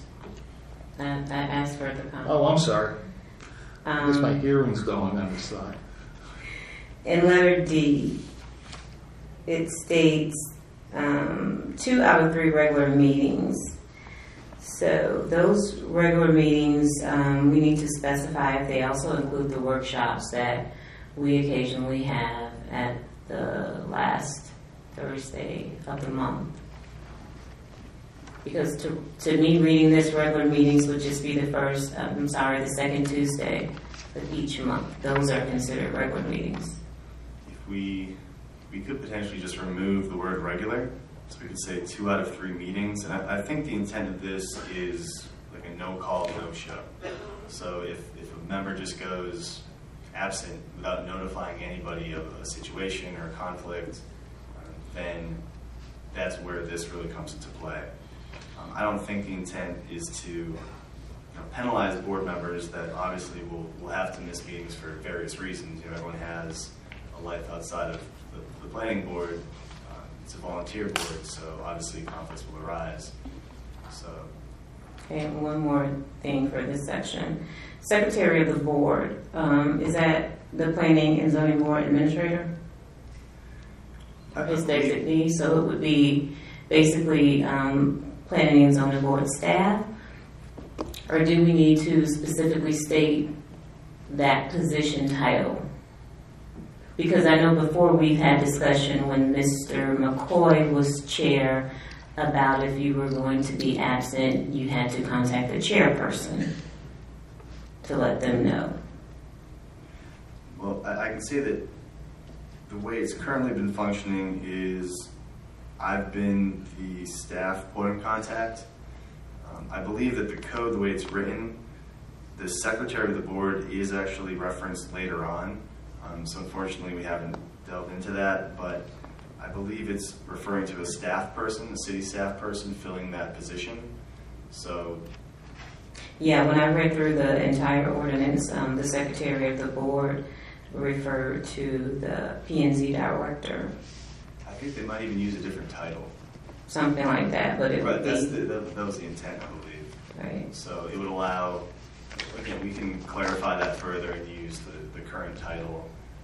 The current title, we just need to know if we need to contact the head of P&Z or just a staff person. But I mean, if we say that, you know, whatever the head title is or designee of that department. Okay. Also, Mr. McCoy. I'm wondering, what does 2 out of 3 regular meetings mean? Oh, well, you said you're going to take regular out. What does 2 out of 3 mean? I don't understand what 2 out of 3 mean. It shouldn't even be 2 out of 3. What is that about? Is that 2 out of 3 consecutive meetings, or is 2 out of? I'm sorry. I just don't understand what the 3 is even representing, because it just doesn't seem to make sense or even fit in. Yeah, that's the old code section, so we can modify it however the board chooses. Again, I think the overall intent is if you basically no call, no show for 2 out of 3 meetings in a row. So if there's 3 consecutive meetings, if you just disappear for 2 of them and don't let anybody know you won't be in attendance, then that's where. Okay, so consecutive meetings. Yes, yeah. Okay. I believe that's what the intent of this is currently. Well, I think we need to clarify and clean it up, because Yeah, it doesn't say that. It Because- says 2 out of 3 regular meetings. Is that 2 out of 3 regular meetings over the course of a year, or 2 out of 3 consecutive meetings? right.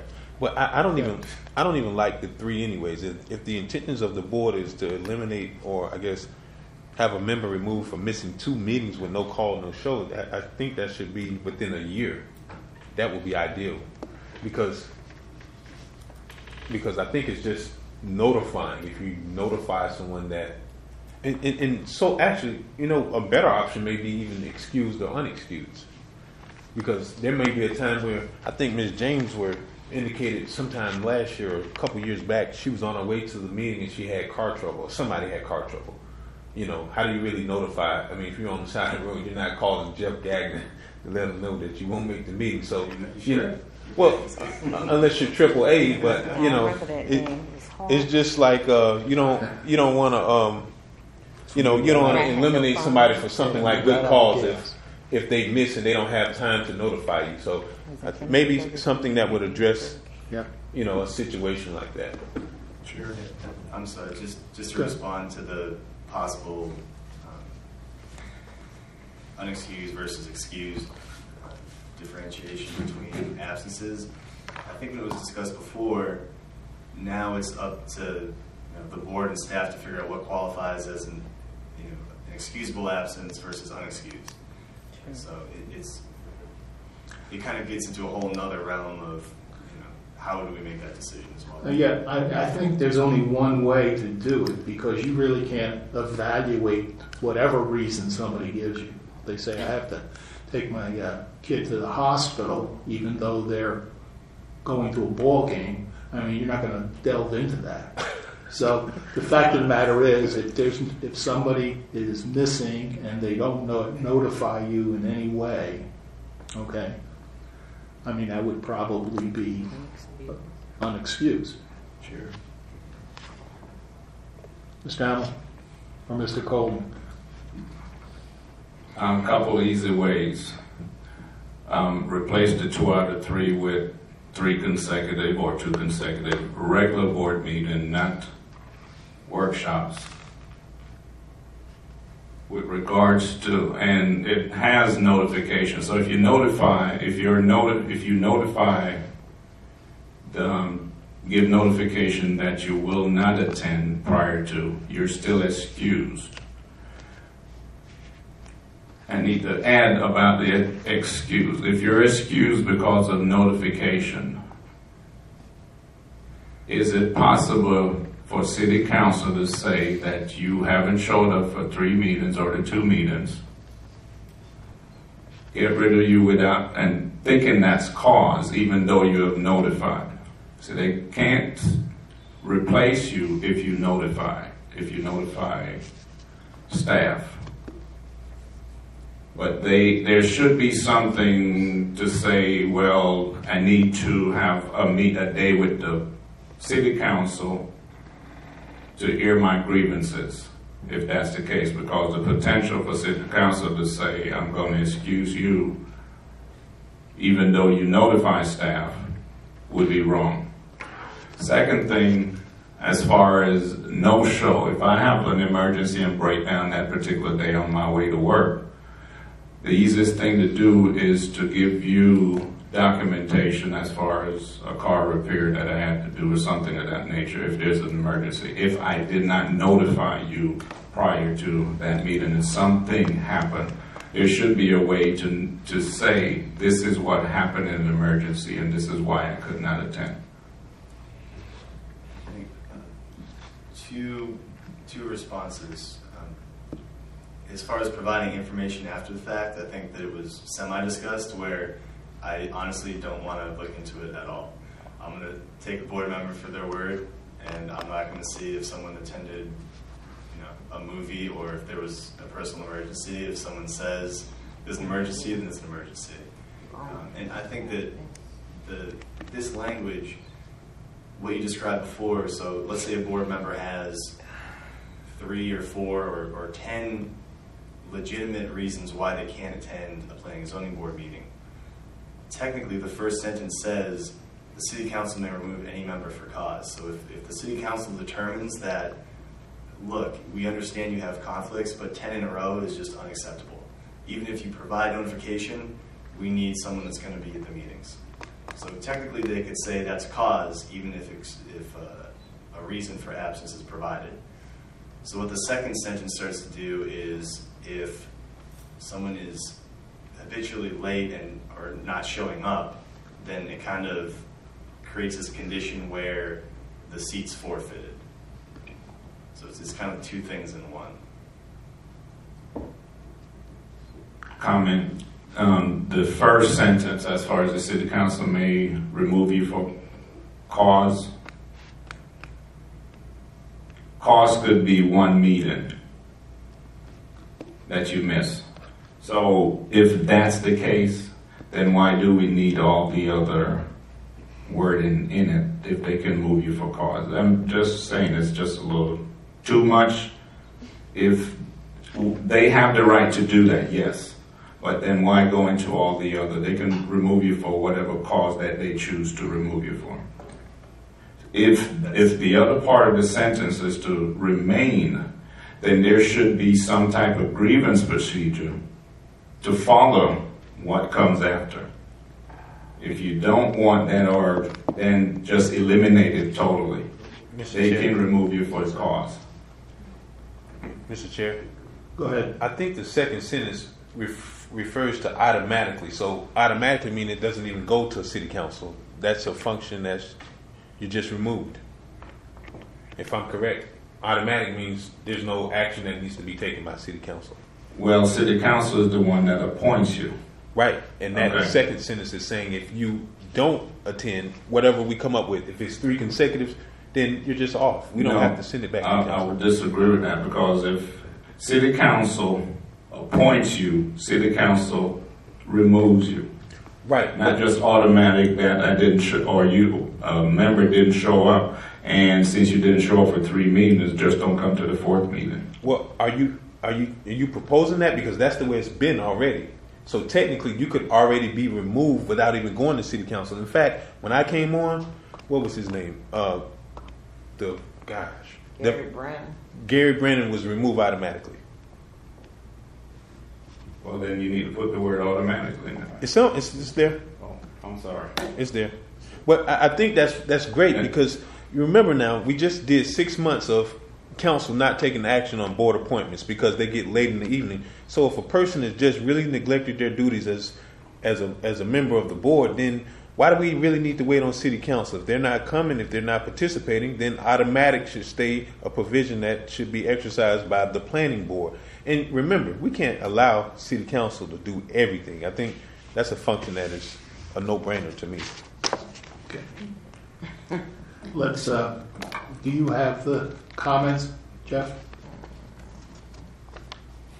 Yes, I think that the board is looking for a little bit more clarification as far as the number of sequential meetings missed without providing notification. Perhaps we could just say 3 meetings in a row instead of saying 2 out of 3. So if a board member just no call, no show for 3 meetings sequentially, they've forfeited their seat.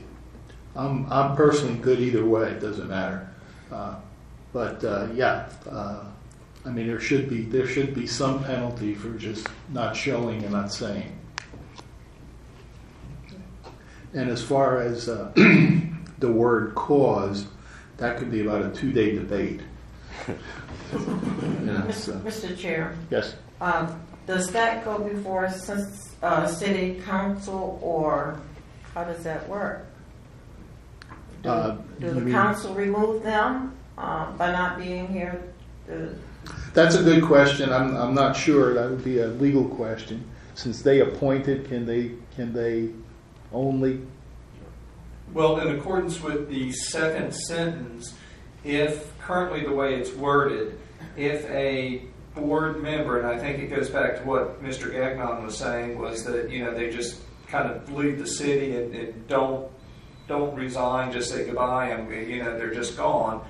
This provision here, once they miss the second of 3 meetings, they would automatically forfeit their position on the board. So there doesn't need to be any action by council or by staff or by the board or by anyone. They are gone. So I assume administratively, staff then would inform council, we need another board member.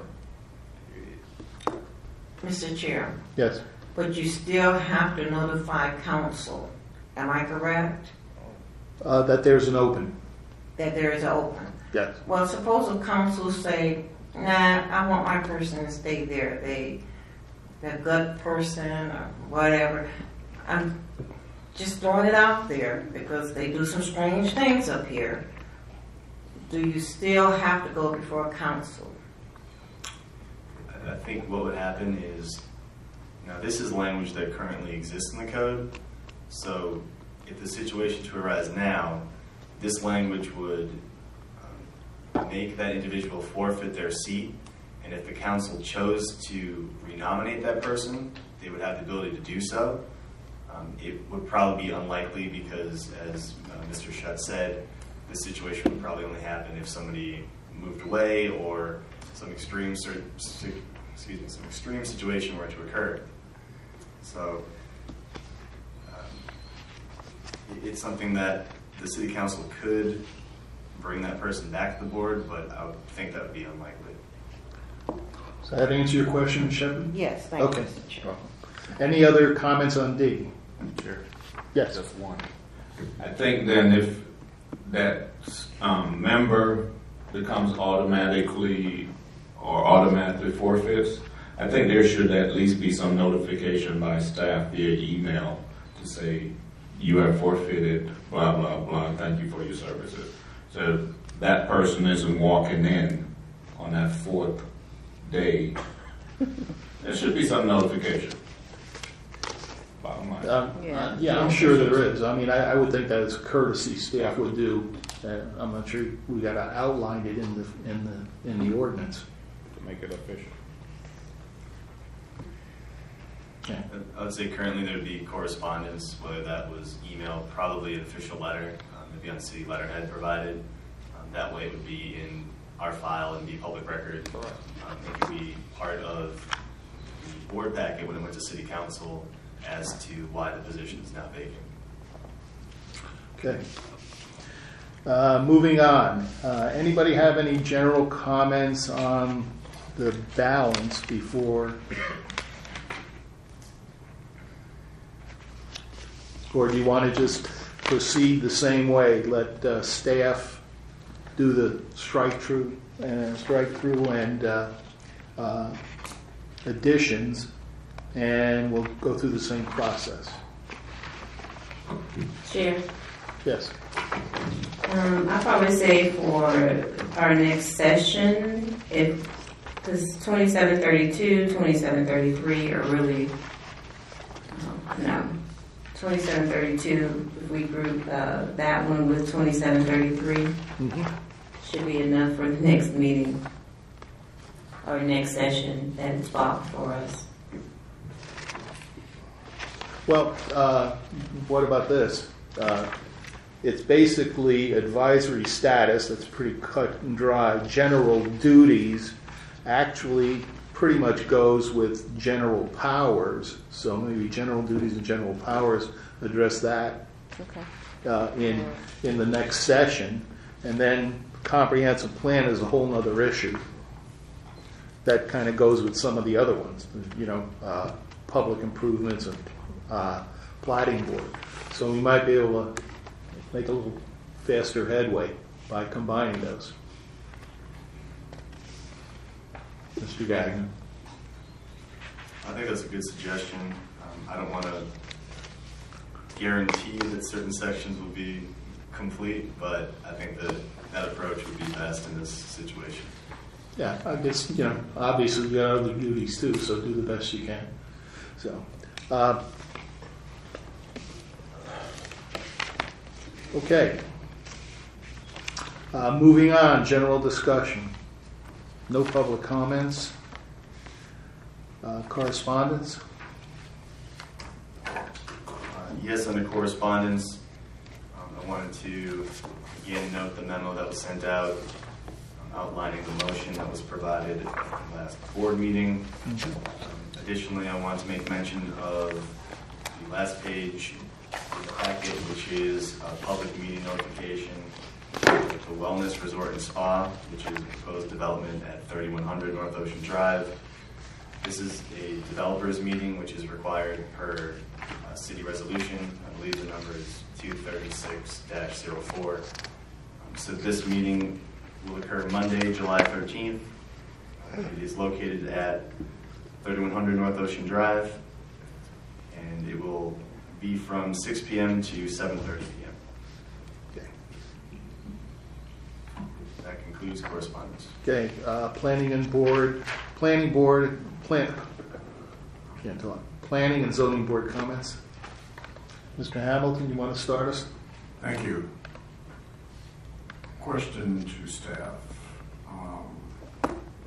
Naming of streets, that's the responsibility of the planning and zoning.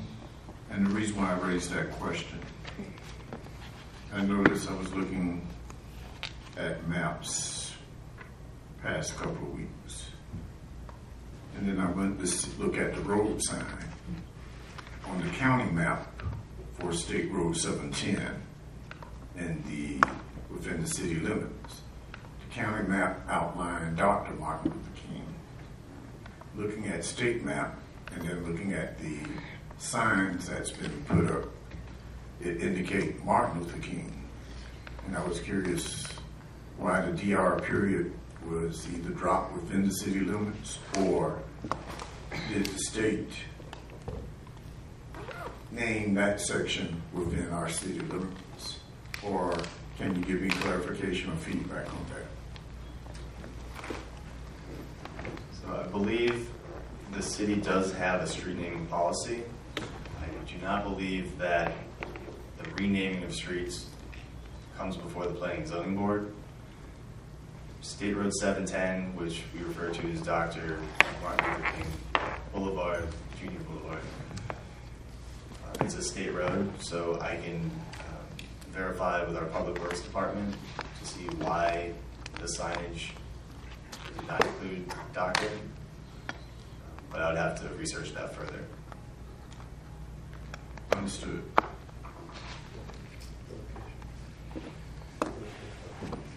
Thank you.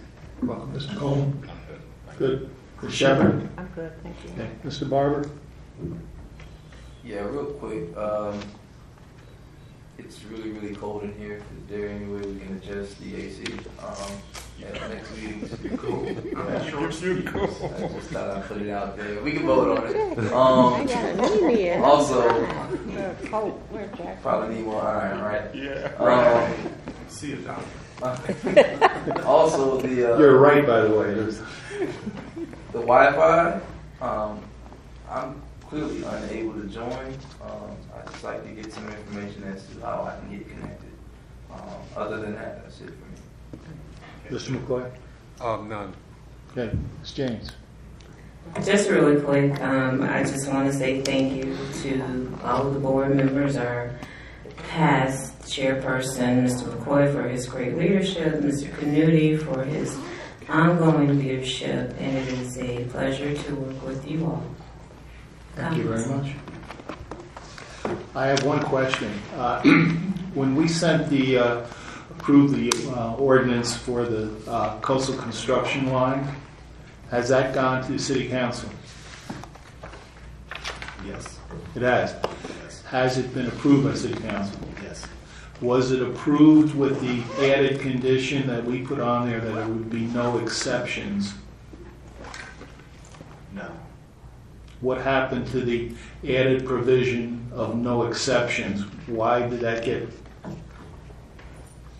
believe it was stated in the staff report, but City Council did not approve it in that manner. Did the City Council see it in that manner and take it out, or did staff or the city manager take it out? I'd have to research it further. Well, I think we need an answer on that because we approved it unanimously with no exceptions. And if it didn't get to City Council, at least with our recommendation, that would be concerning.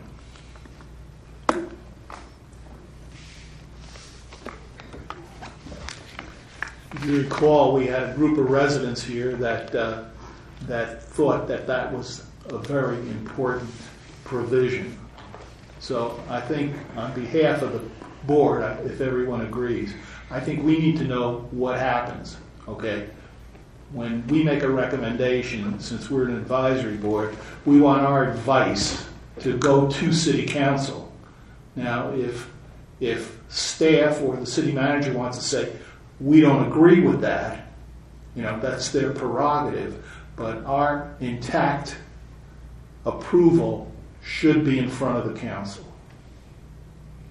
And I don't know if we weave this into what we're discussing here, but I think that's important. I can say that the minutes, the verbatim minutes of the meeting are provided to council.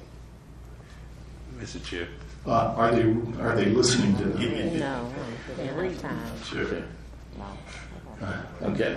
So, but I think our motion intact needs to get to City Council. And if you want to if everyone else wants to put an addendum that says they don't agree with parts of it, that's their prerogative. But this board's unanimous recommendation needs to get there. Mr. McCoy? That's what I suggested some time back. Not only should we make a motion of a recommendation of approval or make a recommendation that we adopt ordinances, we need to make findings as well. And I guess if there could be a summation of what was the important parts about, why we made it, then, at least that provides for better advice to council if it can ultimately arrive at their desk. Because I'm glad we do have a court reporter, but they're not sitting there reading through hundreds of pages of minutes to find out what the intent of the board is. But what's interesting? In many cases when there is a legal challenge, the courts often go back to the verbatim records to find out what that planning board or that committee's intent was, even though the legislation may not exactly, or the ordinance may not exactly reflect how it's written, but they actually go back to the intent. So I think us making findings along with the recommendation would kind of provide some clarity to both the council and to us, knowing that they actually heard the advice. That's assuming that there's a court challenge. Okay. Well, my point is simply that we spent a lot of time working on giving advice to the board, and what we approved unanimously as a board didn't get there. Sure. Yes. I was curious if the attorney has a copy of this Florida statute as far as planning and zoning on it. That might address your particular issue, and that way we can inform council of such. I'm not sure I understand. You're asking our attorney. Go ahead, sir. Go ahead, Madam Chair. You were asking for clarification, Chair. Yeah, I'm not sure what you're asking us to get a copy of the statute, or are you asking the attorney for it? I was inquiring if the attorney had a copy of the statute. That way we might be able to refer to specific language that inform both staff and council of responsibility as far as planning and zoning. I do not have a copy with me of an applicable statute that applies to planning and zoning matters. I can have one at the next meeting. Thank you. Yes. Let the record reflect Mr. McCoy, I believe, at 8:35. Okay. Any other comments? Motion to adjourn? Second, No, you have to make the motion. Chair, I make a motion that we adjourn our meeting. Second? Who seconded it? Who second? I did. Marcus Shepherd. Margaret Shepherd.